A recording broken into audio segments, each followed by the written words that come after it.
Hello, everyone. Welcome to another episode of She Will Not Be Silenced with Keisha Shields. And today I have Miss Ashley with me. And for those of you who are listening, this one is a video episode. So if you want to hop over to Ashley's episode webpage, which you can just click the link inside if you're in iTunes or wherever you're listening from, and go there and you can watch it on video as well. So that's really awesome. So Miss Ashley, I wanted to thank you for coming on the episode and welcome you. And so if you Thanks for having me. So you can tell our audience, our listeners, a little bit about who is Miss Ashley. Yes, hello. I'm Ashley AsShire. I am a career development mentor, a public academic, a PhD in higher education administration, and I really am committed to serving women and really helping them identify their career area of impact, manage up, get their ideas heard at work, and get paid for the value that they bring to their organizations. I do all of this work through my career development platform, MentorMe, which really exists to help new, mid-level, and senior-level professional women level up at work. Oh, yeah. So what are some examples of leveling up that you have had in your own journey, and maybe one or two from people that you have kind of helped along the way? Sure. I think the biggest level up in my career is really sort of just recognizing that I have values and skills right now that I can leverage and use to advance in my career. I think for a long time, and this is true of so many of my mentees before working with me, they're credential seekers. They're always looking for the next degree, the next credential, the next certification. But what I really want women to learn how to do is to use what they already have, the skills that they already have, the degree they're already paying off, to really learn how to use those skills, learn how to use those degrees, learn how to use what they already have to get what they want out of their career. And what women want is validation. What they often want is more compensation. What they want is to have more impact. What they want is to have more visibility at work, to be seen as an industry leader. But so often that doesn't seem available to them. And so my primary role as a mentor is to really help women move from where they are to where they want to be by helping them, one, identify what they're good at, learn how to clearly articulate that in a meaningful way to employers, and then package that skill articulation and take it to market to really get paid for the value that they bring to organizations and for them to get the visibility and drive impact in their industries. Look, y'all, so Ashley came in here in just a couple of minutes, read us up and down, okay?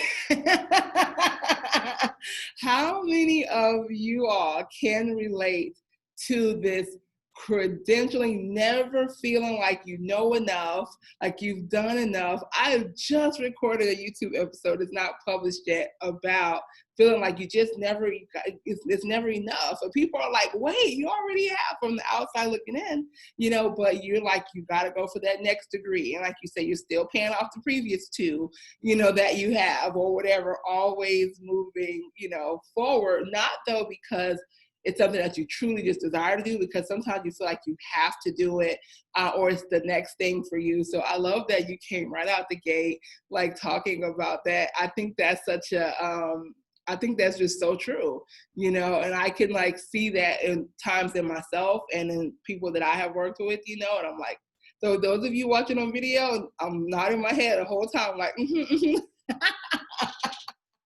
And Keisha, what's true is that, and I just posted about this on social, and it was interesting, I got a lot of pushback. So I talk about lies and myths in the career space. One of the biggest lies in the career space is that you have to work twice as hard to get half as much, right? And our grandparents and our aunts and uncles told us this. Racism and discrimination and bias absolutely exist in the world of work. There's nowhere where it's free of that, particularly in this country and around the world, right? And so then, we're working hard and we're trying trying to get these credentials and, we're trying to puff out our chest and, show, hey, look how hard I'm working. Look how, much I'm doing. Look how late I'm staying. And you're completely burned out. You're completely exhausted. And it's a lie. It's a lie that's rooted in racism and white supremacy. And what I am committed to do as a career development mentor is really help women move away from this lie, move away from the lie that tells them, right, that they have to work twice as hard to get half as much. I'm not saying that racism and discrimination don't exist in the world. But what I'm saying is that we can't lean into the lie of racism and discrimination and then use it to prop us up for that we're somebody's mule. No more of that. We have to really leverage our skill sets to get what we want, to challenge racism in the workplace. But that doesn't mean serving on everybody's diversity committee and without compensation and resources, right? Like, it's really about using our skill sets to get what we want. And I teach women how to do that in a way that helps them avoid burnout, that helps them align their work and their skill sets with things where they can have real impact, and how to take that to the marketplace, right? The world of work, whether it's corporate, nonprofit, or educational leadership, some of the ways, some of the primary industries that I help women in, regardless of the market, and get paid, right, for the value that they're bringing to the organization. I work with women who have credentials out the wazoo, who have 5, 10, 15 years of experience, and are not making the money that they should command because either they're afraid to ask for the value, or they don't know how to ask for the value, or they've been told that they can't ask because it's they're asking for too much, or they should be shamed, or they should just be grateful for what they have. Gratitude is killing so many women's career. And what my role is as a mentor is to really help women break down those systematic barriers and really position themselves as the experts that they are. It's funny that you say that, because I had yesterday, I had an article that I wrote, an op-ed published in the Atlanta Voice. And it was there's so much like synchronicity to what you were just saying, because the article, in which for those of you, I'll link it in the resources. But that article was about how stereotypes and stigmas impact Black women's money, like in corporate America, right? And you know how you talked about utilizing, leaning into the skill sets, right? And not letting just being Black, serving on diversity and equity like boards. And I talked about how the need to really speak up and have the confidence and the courage and the tools to actually utilize your actual voice, like in addition to the skill sets that you have, but learning how to actually speak up for yourself for promotions and raises, right? Because like I talked about, it's a double-edged sword, the squeaky wheel gets the oil, right? So if you ain't squeaking, a lot of times they overlooking you because they feel that you're just comfortable where you are, you're good, right? And I talked about how it's so important, especially for our Black women listeners, it's so important that you lean in and own and get that confidence and courage up to find your voice in the space, because you have so many years of experience. You've been there, done that. And I talked about in that article too, Ashley, about how I feel like this perception that Black women, that it's put on Black women, that you kind of just have to shut up and take it and be grateful for the fact that you're in that role. So when you said that, I'm like, that's exactly similarly to what I was saying. It's like, yes, you're grateful that you're there, but you work to get there. Like, you burned yourself out, you overextended yourself in so many ways. And so I wanted to share that, because there's a lot of synchronicity in the perspective that I was coming from too, as it relates to that. Like, there's so much more value in what we bring to the table and who we bring to the table when we show up, and being able to really own into that space more. Like, it's beyond time for that. Yeah, so true. And the strategy that I use in working with my mentees, it's called managing up. And so it's really 3 parts to managing up and managing well. And I think that when I'm talking about managing up, oftentimes Black women in particular, are really leveraging deference, right? We're really leveraging, being respectful and, following the hierarchy. But it's okay to manage up. In fact, your boss is actually waiting for you to manage up, is what I share with my mentees. They're waiting for you to manage and lead from from where you are and really leverage the skill sets that you have in the organization to advance the organization as you advance yourself. And so the 3 strategies for managing up is first, really getting your employer, your supervisor, your boss to tell you exactly what they expect of you. You have to know exactly what they expect of you. No more ifs, ands, or buts about it. No more meeting with your boss, twice a year. No more, stopping by your cubicle and yelling, barking orders at you. You need to have a regularly scheduled meeting. I recommend it a minimum 60 minutes a month to sit down with your supervisor and talk to them about exactly where you are in your career, what their expectations are of you, and how you're working to meet those expectations. You also have to get really clear on what exceptional work looks like. Too often, folks are burning themselves at both ends when exceptional work looks like something very different. You need to get really clear on exactly what exceptional work looks like, because I know you want to be exceptional in your job. I know you want to do good work. So get to really understanding what it looks like. But then step number 2 is all about making sure that you articulate to your boss what you need from them to be successful. So it's not just about understanding what they expect of you, right? But it's also about making sure that you say, based on your expectations, I'm going to need this raise. I'm going to need 2 more staff members. I'm going to need a more flexible work schedule. I'm going to need more connections with clients and partners and customers, right? Like, you need to articulate what you need to meet the expectations that they've outlined. And then step 3 is all about under promising and over delivering. Within 90 days, you should be able to meet some of those expectations and be accountable to presenting the data, being a data-driven decision maker, and being able to assess the work that you've done and be able to clearly articulate that work back to the employer. And so I do a whole training series for my mentees on managing up, what it means, how to do it well. But that is the framework. And as you listen to this podcast, I know that you are taking notes. So absolutely go ahead and at me on Instagram. It's AsShire on Instagram. I want you to say, I listened to Keisha's podcast. I heard you talk about managing up, and I'm going to be applying those strategies because I know they work if you work it. And managing up is a critical step, particularly for new and mid-level professionals as they seek advancement.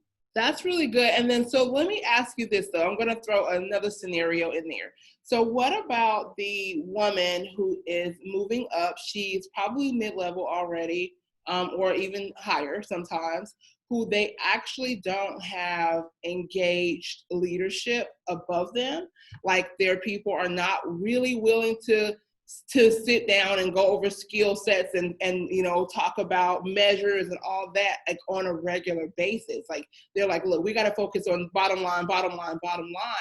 What recommendations might you have in terms of managing up more when they're in that type of predicament?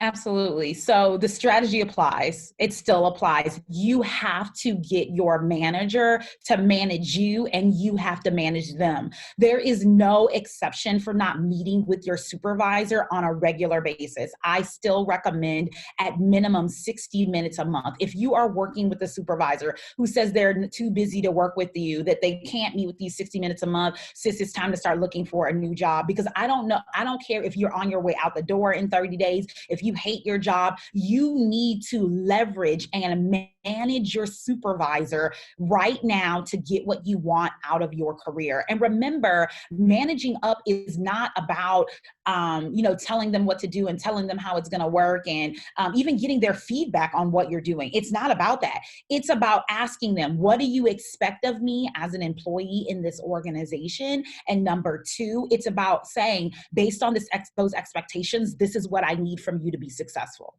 That's it. You don't need to get their feedback on your performance except for mid-year and annual reviews, or however your organization does that. What you need to know is what they expect of you, because you could be busting your butt on some project, some client, some process, and they don't even care about that. And now you're mad because you're exhausted, and they're like, you're not even doing your job, girl. So what you need to do is get clear on what they expect of you, and then you need to say, based on your expectations, this is what I need from you. If you are a part of an organization where you cannot clearly get that from your supervisor, let me mentor you, because it's time for us to find a career alignment strategy that is better suited for you, because this job and this role will not allow you to strive well. Yeah, and that's actually a really good point, because like, you get to a point where you have to like make decisions for yourself, you know, because I know several people, and I was like that too, although I was kind of young in the workplace, I didn't really know, you know, right? But I was like that. I was mid-level at the time, and my people, like, they just would not make the time because they were like so sales driven, right? Like, well, why would I sit with you when I can be out having sales, like, you know, all this kind of thing, right? It was so much of that dynamic. And you're right, it was so much frustration because you really couldn't tell whether you were meeting what the needs were or all of that, you know. I mean, in my situation, I ended up turning it around and making it work for me. Like, and I know that that's not intentional. I actually turned it around, decided to revamp the whole strategy, and I started moving forward. They didn't know, they were too busy. And then I ended up getting promoted into the C-suite because of it, right? But that doesn't always happen, right? You know what I mean? But it's because I had a super clear internal drive for myself that if they were not going to manage me, I was going to figure out how to do it myself. And you don't often, but because they were so hands off, I had the opportunity to do that. That's not always the case, but I use that thing all the way to my advantage after so many years of like frustration, tears, because I'm like, you said the key thing. You said that you can be doing all of these things, right? And that it may not even be what they were looking for. Like, well, they're like, you spent all that time on that, right? And then you're frustrated. So I love that you brought it, you know, kind of back around to that. Yeah, absolutely. And I think that what you said, and I think that that is what's so critical for new and mid-level professionals and even executive level professionals, is the clarity on what you're good at and how you're going to use what you're good at to get what you want. I know that this is a controversial topic, but I'll tell you right now, I do not believe in this idea of passion or this idea of dream jobs or like searching for your dream job. It's a myth. Careers are not destinations. There is no job that's going to have you in bliss. It's about a journey. It's about doing the work. It's about a pathway. And so what I really want people to move away from is, I'm trying to find my passion. I'm trying to find my purpose. Girl, what we need to focus on is what you're good at. What are you good at? What skills do you have? How can you leverage those skills to get what you want?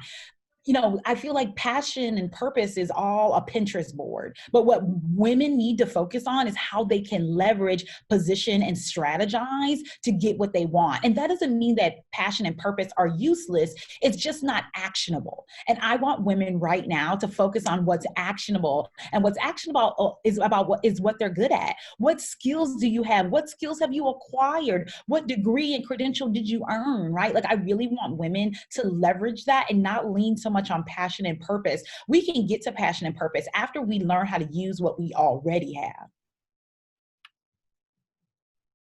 So for those of you who are just listening, I'm just taking it in, right?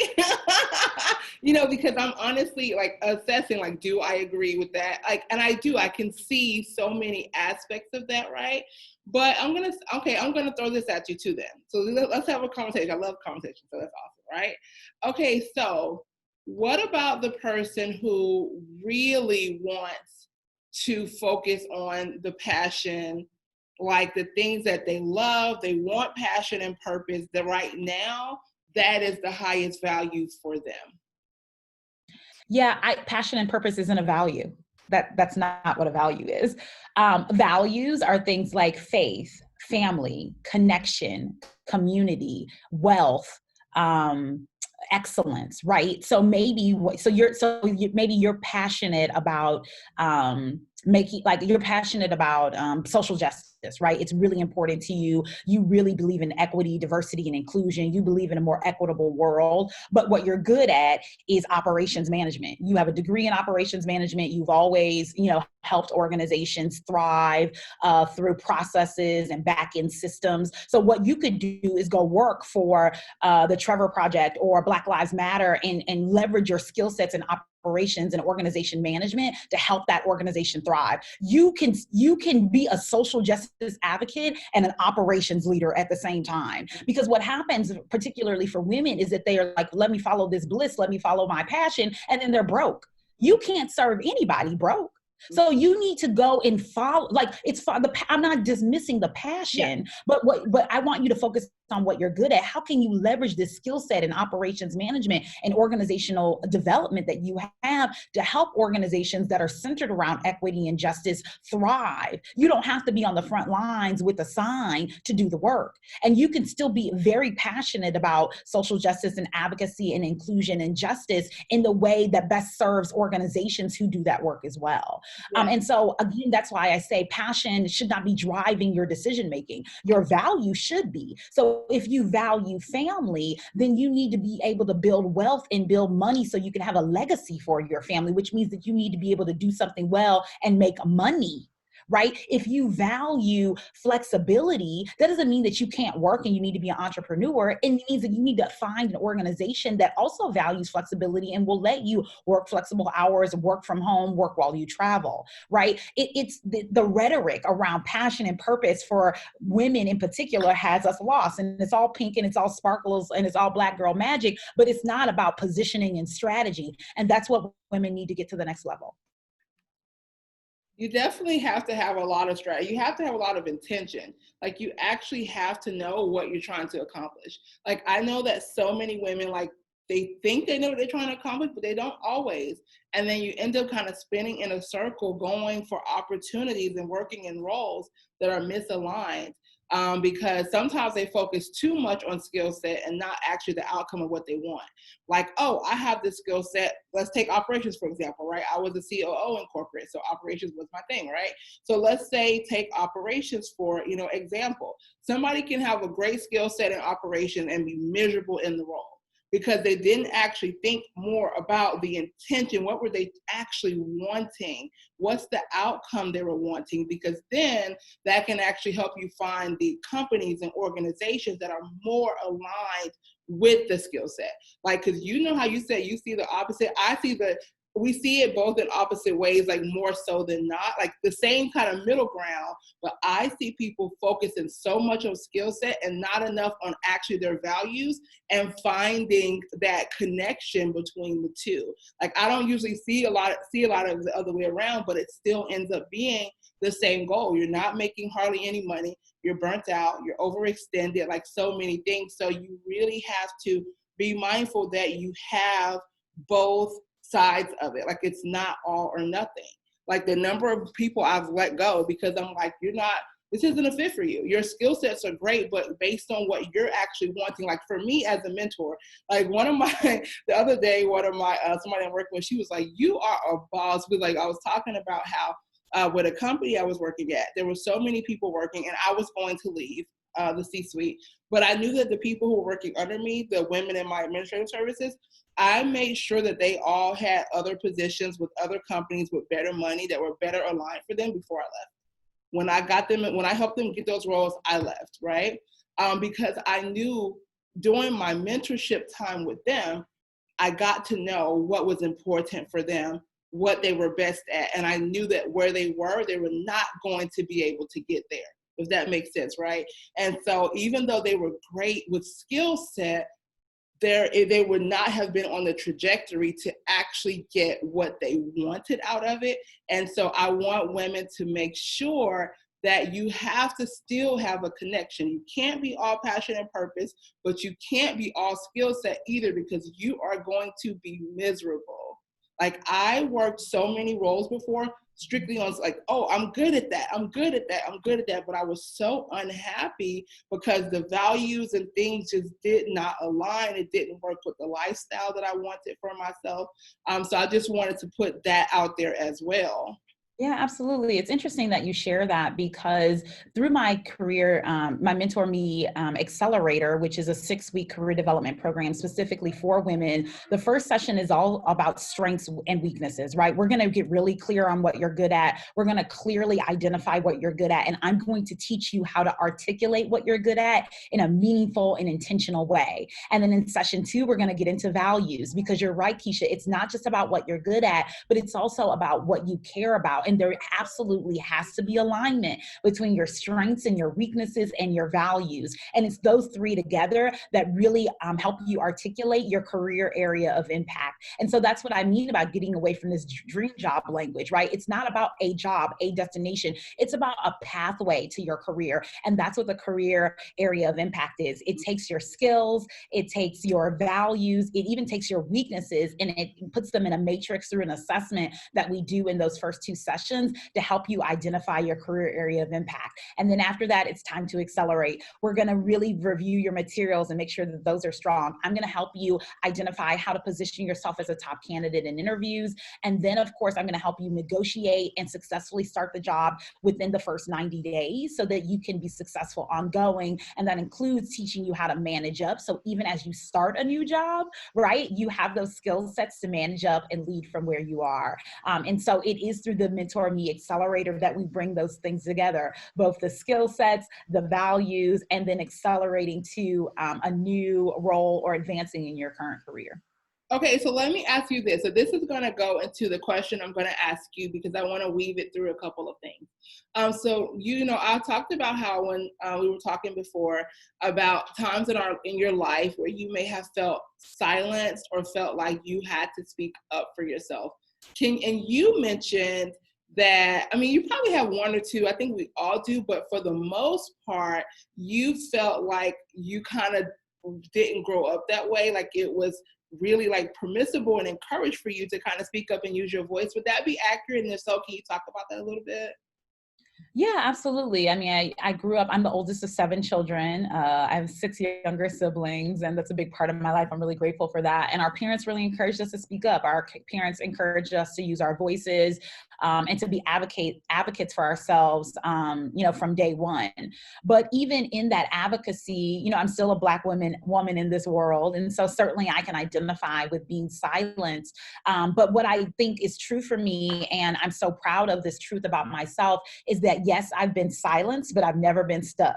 My friends have always teased me like, Ashley, girl, you can't keep a job. Every 18 months, you out of there. Because what's true about Ashley is that I'm never going to be stuck. If I'm not happy, I'm making a move. I trust myself. I trust my skill set. I know the value in my credentials, and I'm never going to be anywhere where those values are not appropriately valued and compensated. And so absolutely, there's been times when I felt like my employer didn't understand me, or they didn't value my work, or I was being bullied or put down in the workplace. But that was the moment, that was the trigger that said, I'm not going to stay stuck. And what I see from women before working with me is that they've been stuck for 6 months, for 3 years, for 10 years. They've been in the same place, experiencing the same gap, like just extreme frustration. And it's so critical. It's okay to be stuck. We've all been stuck. We've all been silenced. There is no shame and there is no guilt in that experience. But what we have to commit to is movement and not being stuck, and moving from where we are to where we want to be. And for me, the critical pendulum of that has been mentorship. It's been finding mentors, young and old, men and women, people who I saw as peers, people who were well above me, who could help give me strategy to move my career forward. What were some ways in your childhood that you were encouraged to speak up? Like, do any examples come up for you like that just come up to your mind? It's interesting. I think the primary way that I was encouraged to speak up was not always for myself, but for my siblings, right? Like as a big sister, I was told you have to speak up for them. You can't let her get pushed around. You have to stand up for us, right? And so it wasn't even always about like me speaking up for myself, unfortunately. And I think that I wish, my parents would have encouraged me to more advocate for myself, but it was really about advocating for my siblings, advocating for our family, speaking up about our family's values. I'm a Christian, I'm a believer. And so speaking up about, the gospel and things like that, like it was about like being a part of a community, being a part of a family where we knew we had to advocate for ourselves. And as the oldest, I was a primary advocate. See, that's good. Like, I'm smiling thinking about it because I feel like a lot of people listening will be able to relate to that. Even if it's not like being an older sibling, a lot of the women in my community tend to have been people who spoke up for everyone else, but they had a difficult time or didn't really know the value of speaking up for themselves, right? So I know a lot of people are like, yeah, I can see, you know, that experience. Like I think about that in my life. Like I was actually encouraged, you know, to speak up for others, for the less fortunate or people who were going through things. But then at times in my personal experience, when I would speak up for myself, it was not well received. And it always I never understood it. It always gave me very mixed messages. And for me, it created a culture or personal culture of advocacy, but I was not actually taking care of that thing like for myself, you know? And so for me, it led to like a lot of burnout, a lot of worthiness issues that I didn't really realize, right?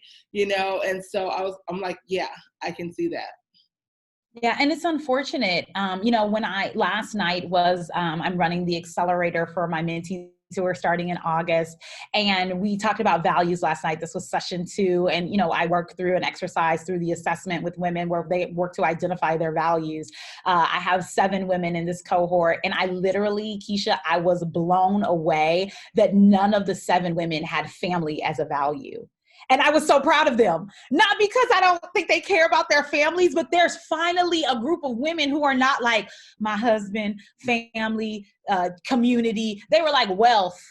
They were like excellence. They were like competency. Mm-hmm. That's what I value. And I'm like, yes, finally, because it's so true, right? It's so true that women, Black women in particular, have been taught that they must advocate for everyone else. They must stand up for everyone else. Even when I think about the Black Lives Matter movement, it's primarily used to support men who have been, you know, victims of police violence, even though it's a movement that was developed by Black women. I mean, it just blows the mind. And so too often we're taught to advocate and celebrate and support and include and gather around everyone else, but not ourselves. But no more. Like as a career development mentor, my job is to help women figure out what they're good at and figure out how to leverage that, figure out how to use it, girl, figure out how to align it with your values and use it to get what you want out of your career. And of course, you can use what you want to support yourself, to support your family and friends, but their values, their advocacy, their support should not come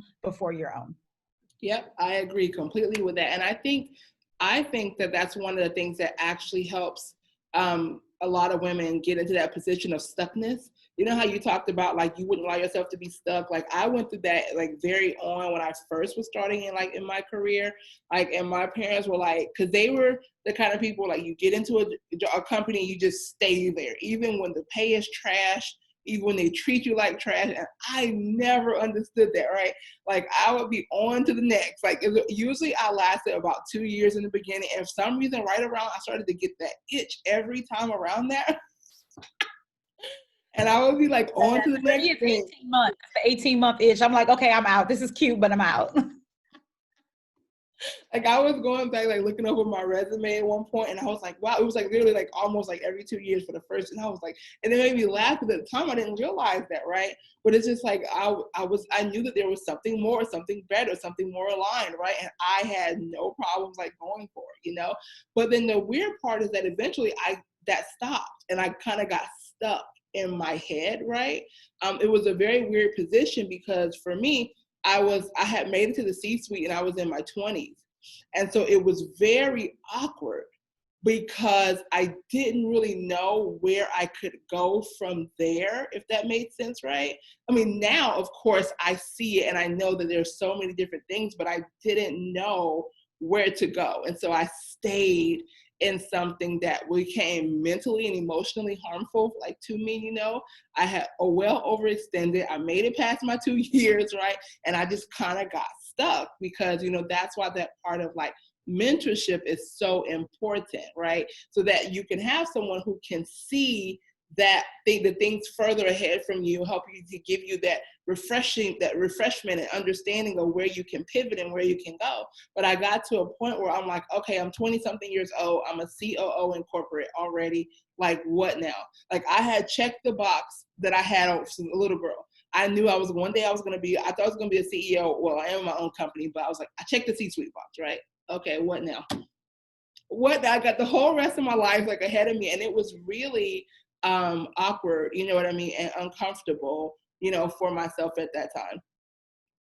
No, so true. And I think that that's exactly why I created the MentorMe Mastermind, because it is for senior level women. What happens is they reach a point in their career where they are supervising people. They have made it to those advanced level positions, but they're still stuck. They're still unhappy. They're still not advancing in the way that feels most meaningful to them. And they're also not having the impact that they want. And so in addition to helping new and mid-level professionals with the MentorMe Accelerator, I recently launched the MentorMe Mastermind, which is a longer executive coaching program specifically for senior level women. These are the women who have those advanced degrees, have 7+ years of experience, have supervisory experience, but they are still missing the key credentials that they need to get to the next level. And they also don't have a career development plan. They don't know what's next. They've been working hard, head down, you know, busting their butt, burnout to get where they are. And now they're like, is this it? Is this what it is supposed to be? And so now then, right, it's all about getting to the next level. And that's what that mastermind is about. It's about a small group of mid and senior level women who really can mastermind around the next steps of their career and experience in fulfillment and impact. Yeah, and that's so important. And I tell people that, like, because it always blows my mind when, like, I work with a lot of women who are executives, and some of them are executives like in their own company, or some of them are entrepreneurs who actually want to run their companies like executives, right? Which I always love. Like, that's my sweet spot. It's like, you know, I love that. But it always blows my mind how when a lot of these women leave like the corporate world, right? They feel like, and I'm like, okay, so what's your career? Oh, I don't have a career. I don't work in corporate anymore. I don't know why having a career has become synonymous with like working, you know, for someone else. But I always like, it gives me a chuckle, right? Because I think we've just learned to segment like so much that like you lose a lot of the professional value if you step away from a company and do it yourself. And that's just simply not true, right? There's still the importance of having a plan, having a career plan, even if you're running your own organization, right? That that doesn't change. It's not like, oh, I don't work at corporate anymore, I don't need a plan anymore. No, now Yeah, you the really values are need a still plan. the same. You still Yeah. need a career development plan, even if you are the CEO of said career. Absolutely. That's good. That's good feedback, Keisha. You know, I mean, but it's true, you know, like now you really need a plan more than ever because there is not a natural trajectory for you. Like you are in control of creating that dynamic of where things go. Well, co-creating with God, because you can make a plan. They say you want to make God laugh, make a plan, right? You can make a plan and it's still not go to form, but you need planning more so when you are the director of the ship. Like, because so many times a lot of the burden of everything lies on your head, on your shoulders, and that can be overwhelming, you know what I mean, at times. And so I think it's still so important to see yourself, you know, as someone in a career. You just get to have potential a little bit more flexibility with what that career looks like. It doesn't have to be a straight line. It gives you a chance to weave in many different parts of who you are, which I think is so important.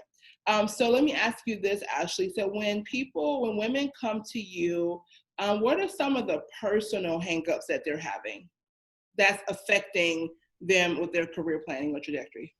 Sure. I think a lot of, you talked about this before, like worthiness and self-worth issues, self-esteem, you know, imposter syndrome plagues so many of the women that I work with. And it's real, right? Like for me, imposter syndrome is a symptom of white supremacy. It's a symptom of living in, you know, a world that devalues women. It's a symptom of patriarchy. And so what I tell my mentees is that, you know, imposter syndrome and these challenges with worthiness are real and no one is exempt from them. I suffer from imposter syndrome as I manage and help and mentor women around it as well. But what's true is that I don't get stuck in it. I let those feelings roll over me. I experience them. I walk right through them. I don't walk around them. I don't walk under them. I don't try to, you know, push them out the way. I walk right through them. And it is the movement through challenging times, through our career, through imposter syndrome, is where I think women who I work with see a lot of value.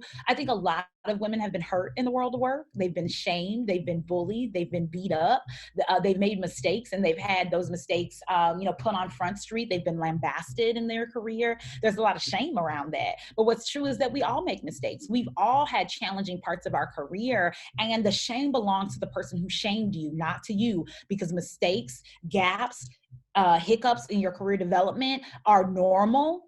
And you can receive challenging feedback. You can make a mistake and rebound from that, but so many women haven't had the opportunity, the grace to rebound. And so I'm really doing a lot of repairing and support around that. And I think finally, one of the personal challenges that my mentees encounter is just not having a support system, not having community, being the only one, being the youngest one, being the only disabled one, right? Like they feel really alone and isolated in the world of work. And so that's why my mentorship programs are small group cohorts, and they're particularly designed for Black women and more generally women of color, because it is about the community. It's about building connections and support in your career development. Of course, I am the mentor, and I'm going to be giving you one-to-one strategy as you ask questions, as you submit your homework in my programs. But also, you're going to have the community of your peers. You're going to have Kayla. You're going to have Michelle. You're going to have Tanisha. They're going to be connecting with you. They're going to be understanding you. They're going to be affirming you. They're going to be yes-sissing you. And so that it's no longer isolation when you have this cohort and community of powerful and impactful women who are going through the program with you. Ashley, what has been something in your own personal journey that you have kind of grappled with the most? I think my own racial identity and navigating the world of work has been something that I have grappled with, particularly over the last, I would say 5 years in particular. So I think that, in my 20s and even early 30s, I would be like, yeah, I'm a Black woman, but my identity and who I am doesn't have anything to do with work.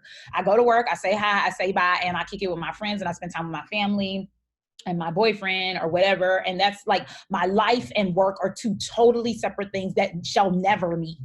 But what I have learned over the past 5 years in particular is that I have to show up as my whole self at work, Keisha. Keisha's community, I have to bring authenticity into the work every day. I cannot leave at home, Ashley, out of work. And that doesn't mean I show up to work looking any kind of way, or I don't practice professionalism in the way that feels authentic. But what it does mean is that I can bring my feminist ideals into the workplace. I can bring my anti-racist ideals into the workplace. I can bring connection and community into the workplace. And that doesn't mean that I kiki with you every weekend and we hang out and drink beers after work. But what it does mean is that I am going to show up authentically. And if you're a part of my team, if you're a part of my staff, one, I'm going to expect you to do the same. And two, you are going to end up with some of my values because you won't be successful here without them. So what do I value? Anti-racism. That means that everybody in my unit right now has to have goals this year that are related to equity and justice that are not tied to training. It's not me, you're going to go to a conference and learn about equity and justice. You need to be doing equity and justice work right now. I don't care if you're the admin assistant. Admin assistant, figure out a way that you can advance equity and justice. Right? Like it's so really it's in bringing those things together that I'm so proud of, something that I haven't always done. I really kept those things separate, but I think that speaks to my maturity. It speaks to me coming into my own, and it speaks to me doing that in a more authentic way. Yeah, like a lot of the people come into my orbit are similar in the respect of like their lives. Like I know that's usually why they come to me. They're like, I get it. Like when you talk about two separate worlds, and I talk about that so often, like personal did not meet business, did not meet personal. That makes sense, right? Like completely separate. Like even for me, it was to the point where I wasn't even going by the same name in my personal life and my business life. Like they were two separate world. You were not going to figure out what I had going on over here or this and that, right? And then, I got so the segmented at a certain point didn't work anymore, right? And it's like, I need to bring all of who I am, fully Keisha, all of my ideals, my values, all of the things into the space, right? So when you said that, I'm like, I get it. And I do think it comes with kind of, maturation and just, as you get older, well, as you know better, you do better kind of thing, right? But I think it comes with having the confidence and the courage to embrace all of your identities, because I think that sometimes you feel like you have to like dismiss some identities in the workplace. And then it has you feeling like, you can't really be who you are. You can't bring all of your things to the table, and I think embracing all of the identities that make you who you are and not segmenting them so much can really serve, what I mean? Like serve you well, like in the workplace, even if that is in your own company, like still, especially if it's in your own company, right? You have the capability to really shift the dynamic and lives of the people who are in your space, who work for you, who work with you, right? Your leadership can really bring something different that other areas of corporate America, for example, may not allow you to because of the systems that have to be dismantled in order for it to really happen on a large scale. Because yes, you can typically go in and talk to your boss and make a small change, but the grander changes, like on a larger systemic scale, are not as simple as quickly to shift as if you have the direct connection to be able to do it, like based on who you are.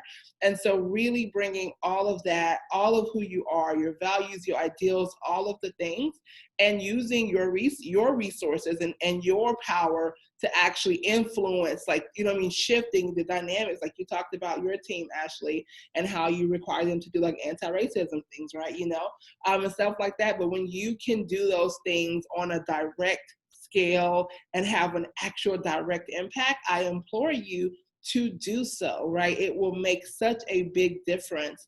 Like, I'm sure you'll see the difference in everyone, and you'll know that you're kind of doing like your part, which I love. So Ashley, what would you give like in final words to our listeners today? What would you like to say, or another tip that you would like to give? Yeah, it's time to get unstuck. It is absolutely time to get unstuck. You have been in this place for a really long time. You know better, but you're not doing better. You've let shame and guilt keep you stuck even beyond the original thing that was keeping you stuck. And you know it's going to take an investment of your time, of your money, of your resources, of some vulnerability to get unstuck. But this is the nudge. This is the nudge that you need. It's time to get unstuck. And as a career development mentor, if the place where you find yourself most stuck is around advancing your career in a meaningful way, needing to have and desiring to have more impact and be able to serve people at a higher level and be paid well for that, let me mentor you. You can go to my website at mentor-me.org. That's mentor-me.org. Schedule your mentor moment. That's a free 20-minute opportunity for us to hop on a phone call, really understand what the most pressing issues are facing your career, and we will map out how I can best serve you as a mentor. I am accepting mentees right now in my MentorMe Accelerator and in my MentorMe Mastermind. So if you know you need career high impact strategy to get to the next level, check out my website and schedule today. And for those of you who aren't able to write this down, if you're listening in your podcast player, when you go to the episode webpage, her links will be there. So you don't worry about not remembering what they are. You'll be able to go and connect with her and click on the links. And if you feel compelled and connected, to reach out to her. And don't forget to email us or comment and let me know what you thought about this episode, if anything came up for you, or even if you had any questions that came up for you. Ashley, thank you so much for your time and for being on our podcast today. Yes, I'm so happy to be here. Keisha, thank you so much for having me. Absolutely. All right, you all. Until next time. Ta-ta.